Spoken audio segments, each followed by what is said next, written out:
we've scheduled the call, we've had a conversation, it's on the calendar, and then, it's time for us to have the call. And, they're like, "What is this again for? What's the Yeah, company called? What is this yeah. job position?"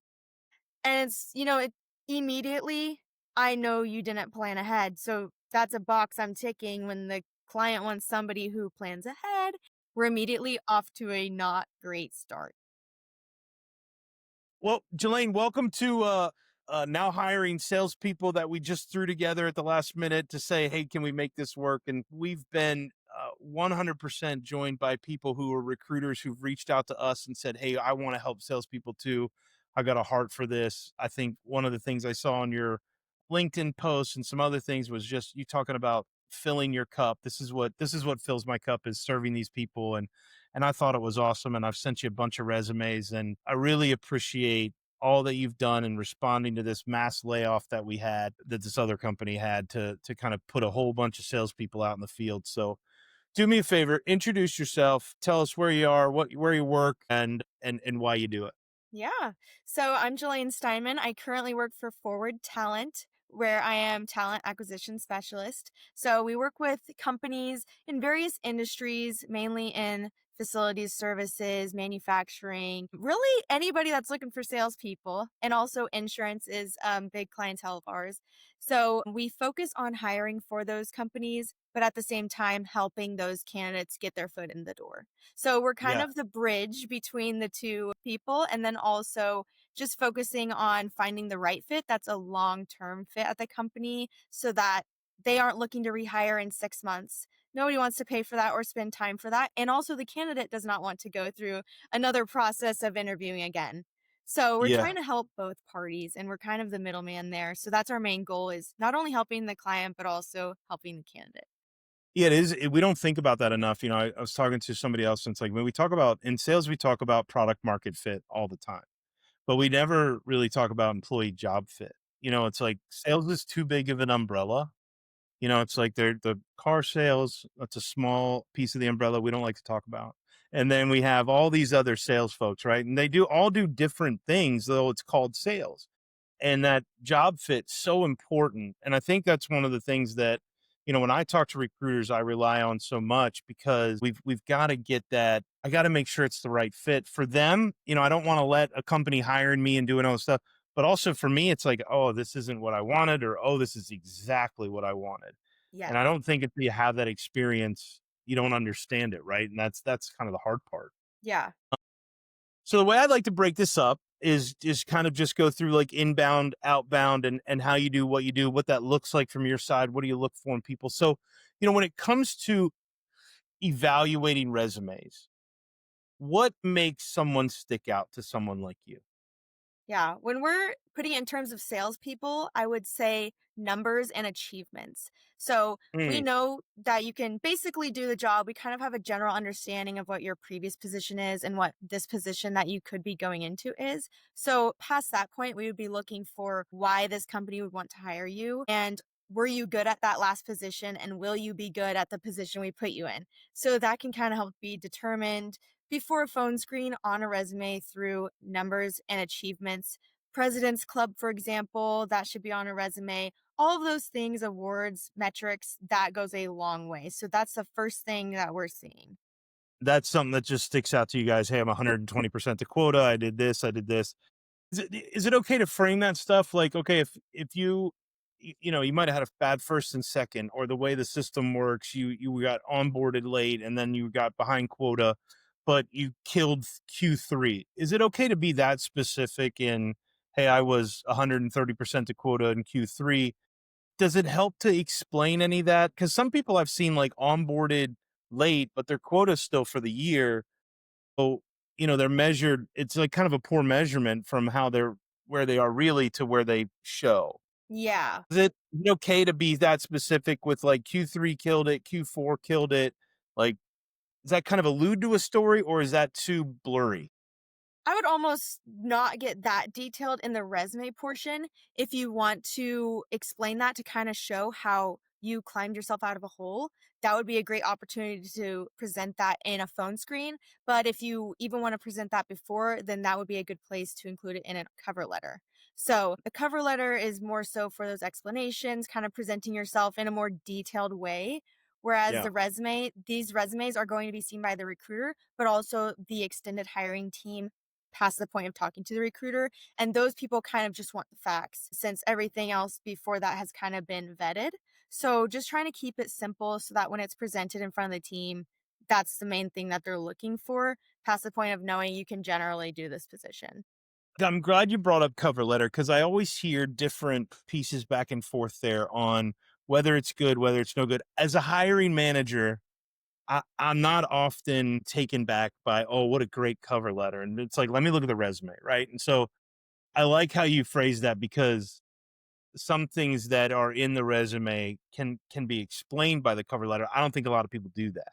Right. So that story, what should that story look like in that cover letter? And because that's the hard part, right? And you can tell the AI ones from a mile away, but like, what should that story look like in that cover letter so that I can stand out to a recruiter like yourself? Right. Yeah, I think a lot of times the cover letter thing is so dated because it's not talked about the same amount as resumes are talked about. So it's kind of just something, if they require it, I guess I'll just change the header on it and then keep it simple and turn it in.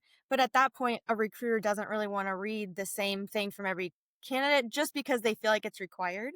So I Yeah, would just make it obviously personal to the company or the recruiter, hiring manager, but I would take that time to explain. Let's say you included metrics in your resume, that's where you can explain those. If you started, you only upped your sales by 2%, that might seem small, but when I'm looking at the cover letter and there's a whole story behind how actually huge that was for that account, that's a great place for me to actually see that on paper, how great you yeah, really are. So, yeah. And it's interesting too, right? When you do a quarter, like when you're in a position where you're trying to describe what your quarter is, and then being able to actually tell that story, that makes a cover letter way more interesting to me as somebody who's like, oh, okay, wait a minute, oh, here's clarification. It's kind of like the about me part on LinkedIn, right? Like, here's my story, right. here's what it is. And I heard so like when you look at somebody's history in their resume, like, obviously there's a big thing about job hopping. I have a thing of like, give me 2 years. If you give me 2 years at this company, that's what you need. And I've said that at every company I've worked at because I've in the facility service industry, we get a lot of people. This is the job they need before the job they want. Right. Right. So I always say if you 2 years is what makes the difference because 1 year means you got pushed out because you weren't hitting quota. But the second year means you were good enough for me to keep you and for me to keep you pushing and it worked. So tenure wise, how do you look at that? How does that make sense for you? Yeah. I would say obviously be careful with job hopping, but I would say we're in a completely different time right now as well. So it used to be where loyalty was the key to growing. And now it's kind of not the same way at all. Your key to growing is kind of getting out if that's not, possible to grow at the same spot. So Yeah. just growing in general looks way different than it did even 30 years ago, where your best chance of growing was staying where you were and climbing the ladder. And now with the younger generations, your best chance of growing your career is making that upward move at a different Yeah. company. So definitely at least 2 years would be great because you don't wanna be job hopping, and honestly, you might end up liking where you're at. Say you wanted to join facility services and go into medical device sales. That's Mhm. pretty common, and people use that as kind of their ticket in, but you might end up actually liking facility services if you give it a chance and make the same amount, do really well, and enjoy the environment. So just giving it at least a certain time frame would definitely be helpful. Yeah. Yeah. I want to make sure that you left on your own accord. You weren't forced to leave. Right. And, Right. I want to see that there. So that's always 2 years is always my kind of my thing. Or if it's a year and 8 months or a year and 10 months and I kind of they have a story to tell behind it, like what made sense there. Mm.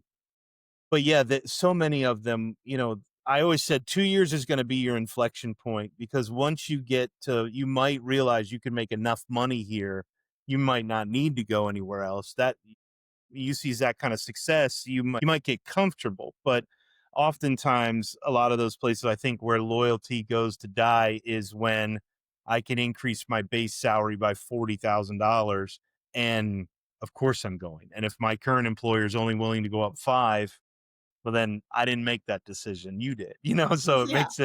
makes it interesting. I wanted to hear too. So cover letter, I love the way you say about explaining, using that to explain your story. I think it's fantastic. Pictures on resumes, where do you land there? Yeah, I would say that's kind of a no-no in the recruiting world just because Okay. it's really not necessary. So Yeah. it doesn't really do anything good. So you're kind of Yeah. just taking up valuable space that you could use to write down things about your current and past experiences that are relevant to the position. So it's Yeah. not necessarily that it's bad, and it would be Yes. an immediate no, but it really just doesn't do anything for you. So Yeah, it's valuable. That's a good point too, because it's valuable real estate.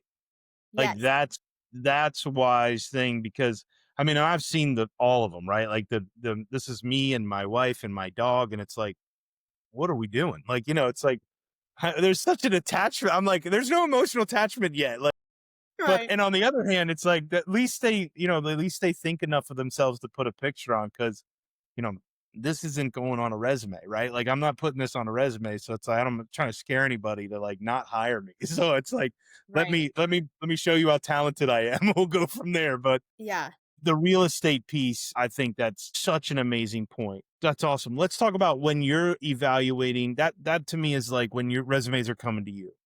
When you're looking at LinkedIn and you're going through all of that. How do you stand out on LinkedIn? What goes into your guys' search? Are you looking at it from a keyword perspective from your client saying this is what we look for? How's that work? Yeah, I would say your presence on LinkedIn is very important. A lot of professional roles are posted on LinkedIn, and your account will be attached to that application whenever you submit that resume. So, first things first, I'm seeing who even submitted the resume, which is your profile. And there is a summary of your experience that you've input into LinkedIn that I'm seeing first thing as well. Then I go into your profile and click on the resume that you use to apply. First things first, I'm just seeing your profile. So it's very Yeah. important. Going back to the picture thing, whereas we don't want it on a resume, we do want it on a LinkedIn profile. Yeah. So that's Yeah. where you can do that stuff and it makes sense. Mhm. The type of picture also is relevant as well. We don't want sunglasses in the car, selfie, crooked. That doesn't really do anything. And we want it to look like a professional headshot. If you don't can't afford to take a professional headshot, just stand behind a wall and take a nice picture in a nice blouse or a button up and you're solid. It's really There's we so just many don't. Yeah, Yeah. there's so many apps out there now too that'll do it, and there's so many things that'll make that work. We have a joke, and I tell people like, "Hey, it's not just your LinkedIn either. Like, make sure your social media." My daughter is a sophomore in college, and I'm like, "Let me tell you about some social media rules that are going to come back. This stuff's forever. It's gonna, make Yeah. sure you're doing the right things. You're putting the right stuff because we have a joke, and it's the on LinkedIn they'll look like a captain of industry." But the rest of their social media, they look like Captain Morgan, and it's like, "What's going on?" It's just Yeah, it's that is so accurate. bad because it's like, "Oh, this is not," and if you're gonna put it out there, I'm gonna use it to judge, what kind of Yeah, person I'm hiring because it's to your point, you don't want someone who's gonna be gone in 6 months. It's incredibly expensive. I'm trying to get this right so that, it's my career is at stake too if I don't hire the right person. right. So it I'm gonna look everywhere I can to figure out who's gonna sit down in front of me. So I always is the other side of the social media. So agreed, pictures are good. And I think like when you look at the experience on the resume, are you looking like I had a conversation the other day and it was about trajectory, like career trajectory, where they could see obvious movement up, right? Is that what you're looking for? Or what does that look like?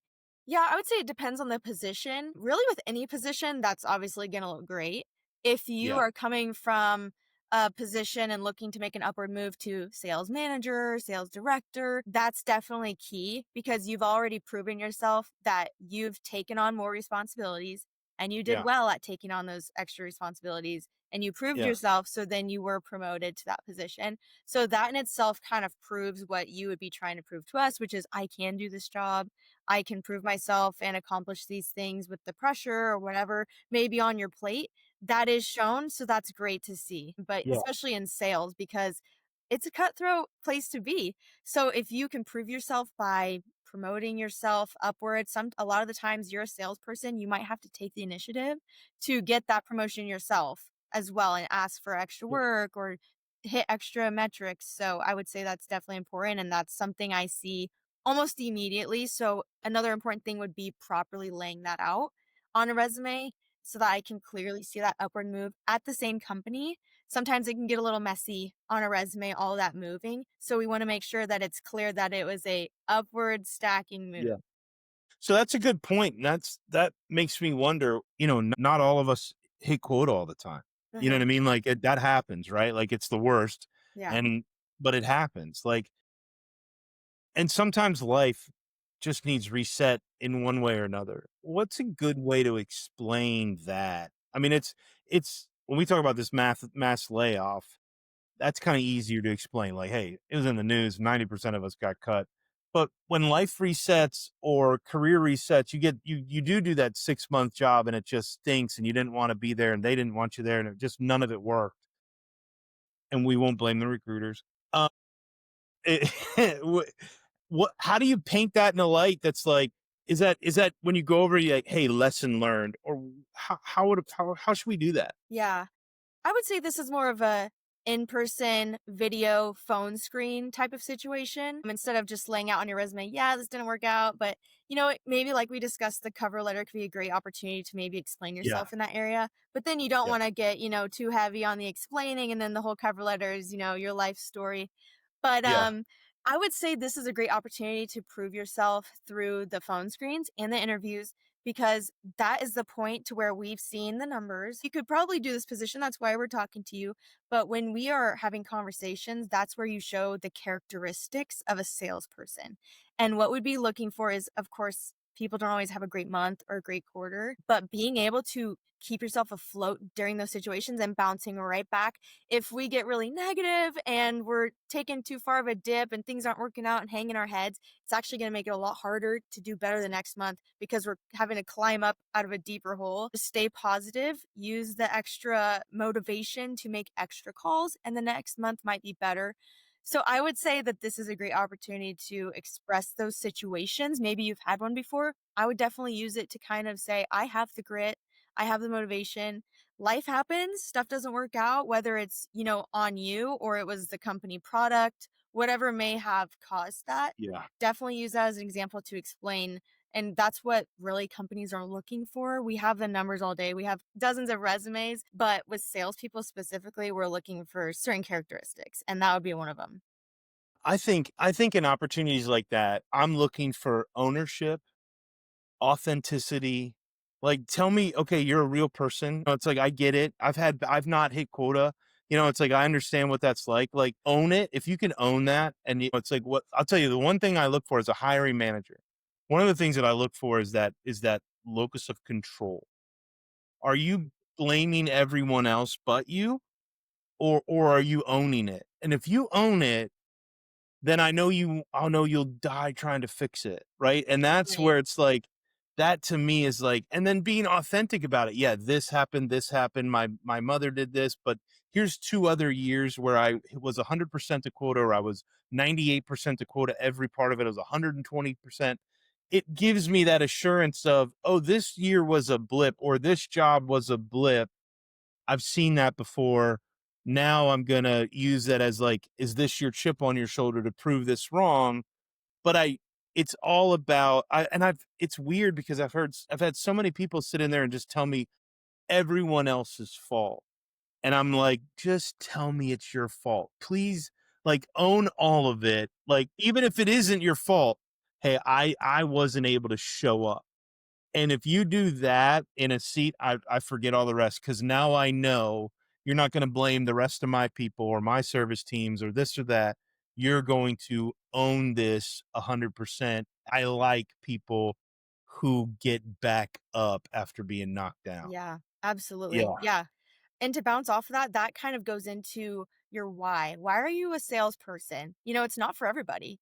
So it's kind of like you have to have a why if you want to be a good salesperson. Is it for the money, which is not bad? That's definitely a reason. Or is it because, a lot of people in sales are former athletes, they like the competitive factor of it and they like to Yeah. win. So there's Yeah. many different whys, but I think having that grit and staying positive and taking accountability, it all comes down to the why are you there? Why do you want to be a salesperson? These salespeople, if they're finding themselves looking for a role, I'd also nail down your why and be able to express that. Yeah. Yeah. You know what's funny? I see a lot because people often talk about salespeople and being competitive, or athletes and being competitive. What I love about athletes that most people miss is athletes also love to be coached. And when you're willing to invest in somebody, for me, it's like, how do I stand out? Because I didn't have the greatest base salary to offer people.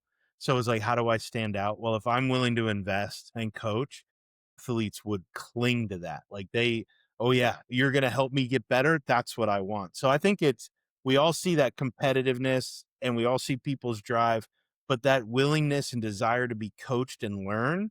I love every bit of that. It's funny when you Yeah. bring up athletes. It's like, I absolutely love that. Yeah, and that goes back to that past example can as well. If somebody's teachable, we would be able to come to that with them before the actual moment. So if somebody's up front, like, hey, I'm just lacking here. I need some help. I need some guidance. Like, what can I do? I'm trying my best, but I'll be honest, it's just not working. That is a Yeah. teachable person because they're willing to be upfront and accept any guidance that is possible. Whereas if somebody is just kind of passing blame and not taking accountability, then they're just not teachable because they don't want to hear any help and just kind of deflect. So that comes down to, candidates being expressive of being Yeah. teachable in those Yeah. positions. Yeah, if you're on an island, you're probably gonna die alone there, like, that's you can't be an island, right? Yeah. You gotta go out and ask, and there's so many that, like, I mean, I think we've proven over the last couple of weeks, so many people who wanna help, Yeah. so Sure. many Yeah. good people out there looking for good people, and that's such a cool thing. Do you spend a lot of time coaching candidates? Sometimes I will do it if they have asked me, which that tells me that's a teachable person as well. They Yeah, say, hey, while I have you on the phone, just kind of on a personal level or whatever, do you see anything on my resume that should be fixed? And I am happy to help. I actually love that. that's But awesome. yeah, a lot of times I don't just do it without them asking. You don't offend anybody. And then that would, if somebody is offended, then maybe they're not a teachable person. So I guess I can Yeah, use that as kind of a guidance to see. yeah. But yeah, usually when asked, and those candidates I love because it shows they're taking this job search seriously and they do want to find a place very badly and they will do whatever it takes and they don't have a certain pride around their resume that it can't be touched. It is able to be fixable. We're not, changing your numbers. We're not doing crazy stuff like that. But being willing to take that resume and adjust it is a good reflection of a candidate and willing to do what it takes to get that role.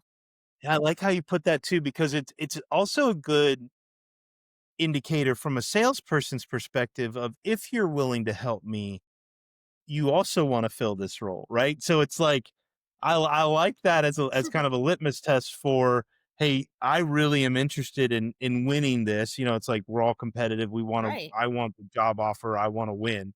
And then, but you're also, willing to help. It's interesting that then that kind of ties together between, hey, we're both invested in this. Let's figure it Right. out. I want to help you. So, yeah, Yeah.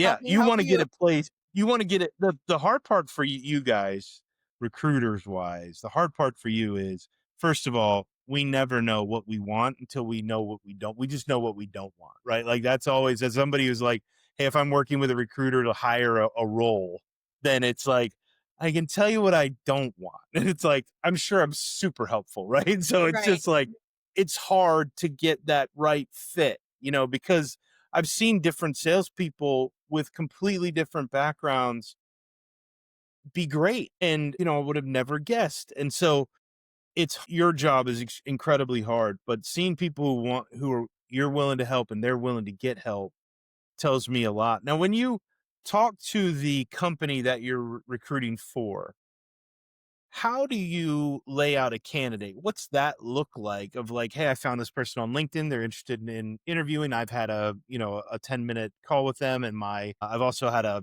face-to-face Zoom call with them. I think we're ready to move on. How do you present that to the company? What's that look like?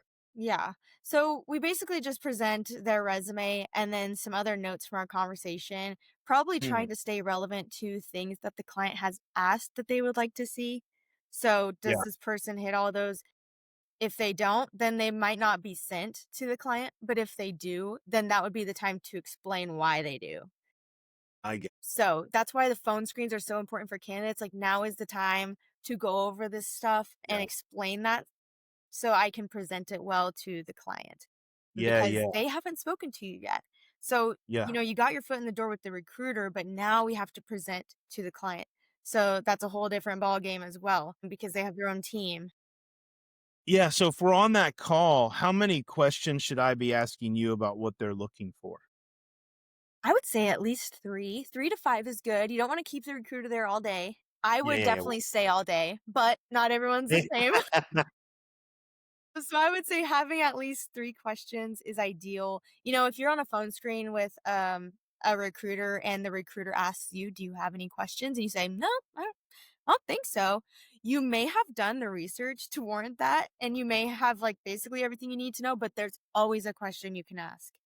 Yeah, So I would encourage that's a it. great point. That's a great point. I'm a big fan of salespeople who ask good. I'm a big fan of good questions. Yeah. So even if you've done the research, the question to confirm the research makes you look even better. Hey, I was reading on this company, yada, yada, yada. Can you explain this to me a little bit? And that way you show interest, you show curiosity. I think curiosity is one of the key things of sales, of successful salespeople, where they're just interested and not trying to be interesting, and so they're really trying to get to the bottom of how they win. Mhm. I love that. So it's good that the questions are there because I it also kinda tells you they're not really interested in the job if they don't have any questions, right? Like, Right. Is it's this kind of just a another one of those jobs you applied for and you kind of it's a filler so that maybe if you get a job, then this will do? Or is this yeah, your right? dream job and this is the really job you want? And you don't just wanna find a position to get your paycheck, you wanna stay at this place. So, yeah, Yeah. that definitely helps gauge, what I'm seeing is your interest in this position and the company, so definitely doing your research and preparing for the phone screen. You'd be surprised the amount of people and them Tell calling me the them. story. What Tell me a story. No Like, names. we've scheduled the call, we've had a conversation, it's on the calendar, and then, it's time for us to have the call. And, they're like, "What is this again for? What's the Yeah, company called? What is this yeah, job position?" And it immediately, I know you didn't plan ahead. So that's a box I'm ticking when the client wants somebody who plans ahead, has good yeah. time management, and then we're late to the meeting. We have no idea what it's about, the company or the position. We're immediately off to a not great start. Well, there's certain people in the world you don't mess with, right? You don't mess with people who serve your food, and you don't mess with recruiters who could you land you the job you want down the road, right? Like, it's Yeah. funny how we talk about, oh, it's like I'm a people person, I'm a salesperson, I'm a networker, I'm a this. And it's like you're literally screwing up the connection with one of the most important people in your life, or could be, where they could be in a role down the road that, hey, I did find this person. I know who this is a good person. And now you're looking at 6 years down the road and you're looking at a $200,000 a year job. You want to, that the respectful part, being respectful to a recruiter is only going to pay dividends down the Yes. road. Yeah. And Yeah. I don't get offended by any means, but when I can tell, some people, they just really don't enjoy recruiters. And it's obvious. I mean, if you have to fake it, fake it. But if we're on the phone screen, I'm just trying to do my job. And these other recruiters are just trying to do their job. And we're trying to help the client hire and also help candidates find a good position that they want to stay in long Yeah. term. So I've Yeah. encountered people as well that are like, I don't really care to talk to the recruiter. I just want to talk to the company. And I would Yeah. definitely not suggest that if you I know people have plenty of bad experiences with recruiters and I hate to see it. There's bad recruiters out there. We know that. But Yes. the ones that it's just kind of like sales, man. If someone would just give me the time, Yeah. I can talk to them and at least have a conversation. And you yearn for that. Then when a recruiter calls you and they're like, nah, and you're like, that's your, because I think people miss out too on the opportunity. That's a fantastic time, even if you're not in the market. And I tell all of my people, like, interview. I want you. My job is to be a small part of your story in your life where you look back on fondly? Because we're in sales. The likelihood of us retiring together, slim to none. So take the call, but take the call because of a whole bunch of factors. And one of those is practice. You Right. don't want to be in a position where you really want a job and this is the third recruiter you've talked to and you don't know what to say or what they're looking for. Right. Like to me, it's like, I think just being honest with people, hey, I'm not looking, but I'm interested. Can we have a conversation? And setting it up that way helps both you and them really Absolutely. kind of nail that opportunity. Yeah, That's absolutely. yeah, I think it's a shame when they don't. Again, it's the you don't mess with waitresses or waiters and you don't mess with recruiters because you never know what Yeah. that could lead to down the road. It's crazy. Yeah, I'll always talk to somebody like, "Sure, you want let's have a conversation." Like, because I'm in a little bit different position. If you're recruiting me, I'm looking at hiring you too if you're good. Yeah. So I'll talk to you. It's like, yeah, I'll talk for the recruit, I'll talk for the interview, I'll talk for my interview, whatever works. Like, Yeah. let's have a conversation. And we're all in sales too. So just being honest and open Right. with each other helps an absolute ton. Yeah. You mentioned it a little bit ago where you're talking about an account executive becoming a manager. How do in that account executive role, it's easy, not easy, but you can make yourself available in the current company you're in because if something opens, you apply for it. You go from there. But if I'm an account executive and I'm looking for a sales manager role, what's the best way to signal that on a resume or on LinkedIn? Yeah. I would say on the about section of your LinkedIn, you could kind of voice that in a certain way. Yeah, Again, that's one of the first things we're seeing. Also on a cover letter, you looking to make an upward move. yeah, Resume, great. putting those metrics in there, but also presenting yourself in a way that you are a leader. So, Mm, because that's what those positions are mainly for. yeah, And being able to present yourself that way, you might be a great salesperson. You've hit all these metrics and all these numbers.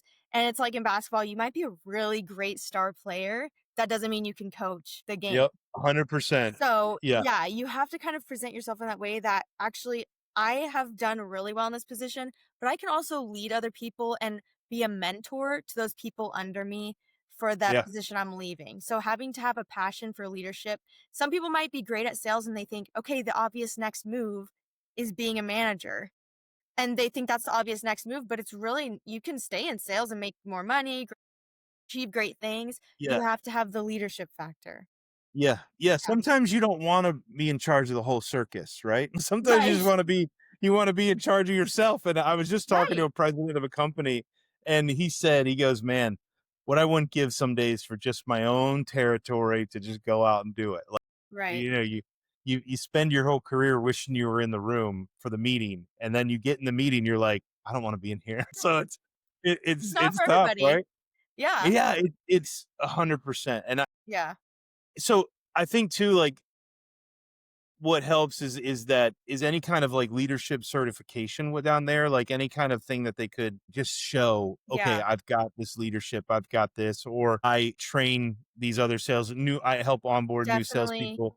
Like, yeah, Yeah, yeah, definitely training, helping to onboard, overseeing certain team members that maybe you're not necessarily in a management position to do that, but when somebody else is hired, you say, "Hey, I can kind of be your person, your go-to. I'll if you have questions, I know you're new here. I'm the guy, I'm the gal. I can help you out there." And that kind of helps you. Like I said before, you have to take initiative on this stuff. You're a salesperson, so sometimes, take the first step and say, "Hey, I'm going to help you guys out. I know you're new. It's not necessarily my job description, but now it is." And yeah, that is something, 100%. yeah, now it So is. smart. So, you're Yeah, going to put that on your resume as well that you did oversee that sort of stuff, and that's how you include it in your resume is saying it's not necessarily your job title, but you do those tasks because you yeah. asked for them or they were given to you.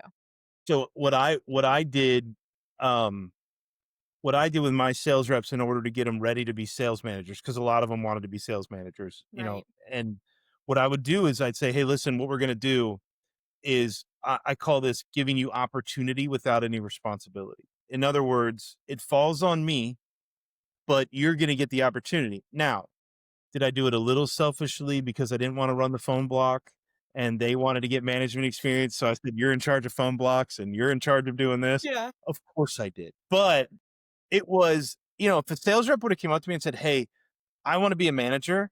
So would you mind if I took this over and take off the stuff we don't want to do?" Right? Like Right. take the phone block from me. It was funny because we were in an interview and we were in one of my sales reps was interviewing for a sales management job and they had me in there in the room with them. And he says, the regional vice president says, "Well, let me ask you this question. How would you run your phone blocks different than Steve does?" And he goes, "I run the phone blocks." And I was like, "Oh no." I just got told on him in front of everybody. He goes, "Yeah, I run the phone blocks." I'm like, "He runs the phone blocks. He does a great job." Yeah. And it's like, well, I guess we wouldn't have any different. I go, "And you can't argue with the results because he's killing it." And And so yes. And that's it's something to that. speak for itself is someone like you can be a voice on LinkedIn for that person with through recommendations or Mhm. referrals. Referrals are definitely going to come into play as well in the hiring process. So having someone say, "Yes, he is great for a management position. No, he's not held that title before, but I know he can do it because he Yeah. stepped into this responsibility and did it well and there were no hiccups and I trusted him to complete it and get it done and I did not stay up all night worrying, is my job not getting done?" So So referrals help a ton there. Do they really work on LinkedIn? Referrals help? would say it's definitely a huge plus. I probably Yeah. wouldn't be a deciding factor, but Okay. it's definitely a plus. It kind of just validates that person's Mm. responsibilities. Obviously you're kind of having to vouch for yourself on your Yeah. resume, on your LinkedIn. So Yeah. having that, we aren't necessarily doing calling at the first step to all the Yeah. references. But I Yeah. don't need to do that or feel the need to do that immediately to kind of vouch for what you're saying because I see it Yeah. on your LinkedIn. Smart. And Yeah. that Shortens person the also felt time. comfortable putting their name on your profile. Mhm. So from a management point of view, if I have a sales rep looking to move up, that's a good thing for me to put on there to help them do that, or at least them to Absolutely. ask me to do that. Love Yeah, that. absolutely. Okay. Cool. What about resume writers? Are they good to is that a good exercise to walk through? Generally, yes, but I would say the curveball with that is that it can become very quickly too generalized Mm, because it's kind of trying to hit every single point and make yeah. everything happen on the resume instead of zoning in on the actual role. Yeah. So you can kind of just help do that yourself by looking at the job description. They might be looking for generally a salesperson, but also certain specifics come into play that they might be looking for. I would emphasize those on your resume. So Mm, I'm a big advocate for, adjusting your resume where needed. That does not mean copying and pasting from the job description to make sure it's exact because we can tell what somebody's doing that. So yeah. definitely don't do that. But making it relevant to the job that you want doesn't hurt. So I Yeah. would say resume writing is great. Just keep it, professional, keep it from being too generalized to where it's like kind of like, okay, we're kind of all over the place trying to hit every single industry or position. Yeah. So just be careful of being too general. But yeah, I would say you could do it yourself if you just take a look at the job description and make it personal Yeah. to that company. Yeah. Yeah, I think that's where AI comes in so beneficial too. Like, cause you can literally put in all of that company's information, your information, and write something to it. And then I would at least take the time to tailor that correctly so that it doesn't look like AI completely did it. But it is all the help in the world that at your fingertips that can really, to me, Right. that just shows me you put in the time to want the job, to put the work in, which again, that's a core value that I'm going to look for in a person. That's absolutely fantastic. So I don't know if, do you have any apps or technologies that candidates should know about or use? Honestly, not specific apps. I would Okay. say sources of media, definitely like podcasts, Okay. YouTube videos. There are lots of recruiters that make YouTube videos as well, kind of Really? I didn't know that. That's interesting. yeah, I mean, some recruiters make it more tailored towards other recruiters, so it wouldn't really benefit the candidate, but just kind of seeing, that would help. It wouldn't hurt knowing the background of what's going on behind the scenes and Yeah.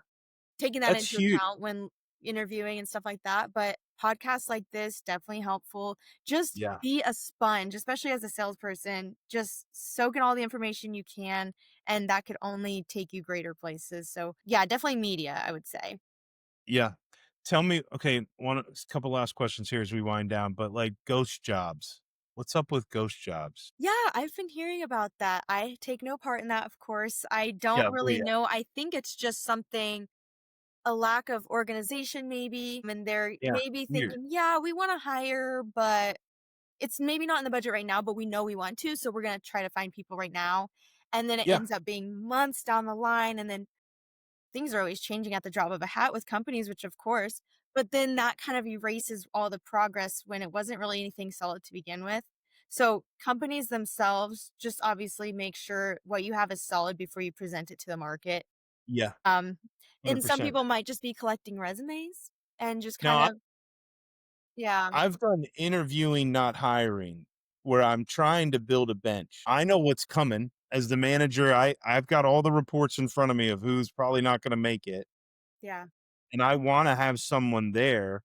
So I think it's also up to the companies to yeah, where we say, "Hey, listen," because that's where we used to do our own phone screens back in the day where we would call and it was like, "Hey, listen, I'm interviewing. I may or may not have something coming, but I'm trying to build a bench because I kind of got a feeling. So what do you want to continue the conversation? Can we keep talking? Like, is it because I saw your resume, I really liked it, but I'm trying to build my bench because the average lifespan of a salesperson across the US, regardless of experience, is 18 months. 18 months for a salesperson is difficult, which means it's up to sales leaders to keep that higher, which is crazy because they say they don't really hit proficiency until 3 to 4 years. So we're losing them way before they're paying, dividends and they're really good at it. Or that second sales job is where they get really good at because they put the time into that first one, right? So it's up to us as hiring folks to really be honest, right? Like it just I don't see a transparency way. is I've key. not experienced a ton of ghost jobs before, but I'm hearing about it and I'm like, I don't know what Yeah, that's all about, but that's crazy. yeah. I would say a Yeah. lot of it is also companies not having any sort of internal recruitment or external recruitment. So they're trying to Mhm. do it themselves, but they don't necessarily know how. The market's kind of scary. They don't really know the whole process and they're trying to do it themselves. That's where it comes in. You might as well just hire out a recruiter. And that's what we help with, is helping Yeah. to organize that process. We will present the people to you. We will go through it all. I think that's a big thing with these ghost jobs as well, is we present it, okay, it's out there. Now what do we do? Because we Yeah. don't have a recruiter and now we're stuck and then things changed anyway. I don't even know how to take the job down because I'm not a recruiter. Ye So I would So say, true. That's yeah, so true. I think it's a lack of recruitment internally or externally. So it really, and then now your company kind of has a bad taste in all these candidates' mouth. It's not doing you any favors. You might as well just save the face of the company and hire some recruitment help. And, because a lot of your recruitment style says a lot about your company. So we want to make Yeah. sure that that's clean and Yeah. respectable. Yeah, I love that you just said that. I think culture starts in the interview, not in the onboarding. Absolutely. If people could hear that, and there's some great I know some great companies, some not sales companies and some other that are fantastic at the whole experience. And I also think that's what a lot of linen companies are good at is those job fairs, not necessarily that they're getting people, but they're establishing that brand and that culture so soon that it does a fantastic job. But culture starts Yes. in the recruitment and the interview way before the onboarding because that's when your talent's going to walk in the door. But I also think what you said about getting getting getting a bad name, we tend to think about the company has it together except ours, right? Like it's like, oh, it's everything's so bad here, and then we always think the grass is green. The reality is they're just as screwed up, and they're messing those things up, which is insane, Yeah. and they don't know how to manage it. And then by any means, you're not going to get near the candidate you want. Yeah. But it's gonna Yeah, take 5 times as long, yeah, 5 times as much money you're losing out on because that position's not filled. Or if you decide, "Okay, we've kind of hit a desperate point because it's been so long, we're just gonna go ahead and hire this person." well, they're not gonna stay. It might not be a Yeah. long-term thing, whether you guys don't like them or they don't like the position, because it was kind of a on a whim thing. My So favorite one is, "This is the best candidate we've seen so far." I'm like, "I'm gonna hang myself." Like, "Stop. Please do not hire." Like, that's not a reason to hire somebody, is they "This is the best one we've seen so far." yeah, Oh my absolutely. gosh. So, okay, I think we've got a lot of the questions I had for you, so thank you for that. Yeah. Um, what should a candidate, outside of all the stuff we talked about, if you could tell a candidate, "Hey, like, this is how you work with a recruiter really well." Do you have that in your back pocket that you can tell me? I would just say be prepared, like we discussed. Make sure you're asking questions, even if you don't have any. Be sure that you're asking questions because there's never enough answered questions. You can always ask something. If the recruiter doesn't have an answer, they don't know everything, especially like very internal things and conversations. So the recruiter will just write it down and take it to the next step. So it doesn't hurt to ask any questions, whether they're super detailed or not. It's still going to Love go somewhere. And we Yeah, could present you an answer or take it to the client. And that way, when you do talk to the client, they have the answer ready. We're not waiting again to learn more about this certain aspect. So love that's that. helpful as well. So we're not wasting time if it's important to you, definitely ask right now because it will Yeah, save a and step. yeah, and if you're trying to figure out how to excel at my company in the interview process, I'm excited already. Yeah. Like, "Hey, so I was looking at how do I do this? How do" okay, you're playing a different game. You're ahead. Yeah. So, it's a great way to stand out. Yeah. Listen, Jelaine, thank you so much for your time. Tell us where we can find you. Are you online? Is your company like email, internet? If you have any, we'll drop all your socials to us so that we can make sure Yeah. people see those on this. But you've been an absolute treat. It's fun. Like I said, there's bad everything everywhere, but there's also a lot of great people looking to help people, looking to Absolutely. make a difference. Like this is, it's fun to meet people who are working in their why. Yeah. And so you are one of those people. So thank you so much for that. I really appreciate your time. And I wish you a great next part of your career and your success. Thank you so Yeah. much for being here. You as well. Thank you. But yes, you can find me on LinkedIn, Jelaine Okay. S on LinkedIn, also movetalentforward.com, or email us at jsteinman@movetalentforward.com. And we're happy to help. Also on our website, we have info@movetalentforward.com. So you can submit any information and it goes straight to our info email. So you're in our system. So if that's something, Sweet. you're not really necessarily ready to have a conversation yet, feel free to drop your info in that email Okay. and we'll take a look as well. But follow our LinkedIn page, Forward Talent, as well. We post jobs on there and updates, fun polls on Friday. We just did one as well today. So be sure to follow that for any updates in the job market and helpful tips for clients and candidates. That's perfect. That's so awesome. Thank you so much for being here. We really appreciate you. Yeah, absolutely. I was happy to be here.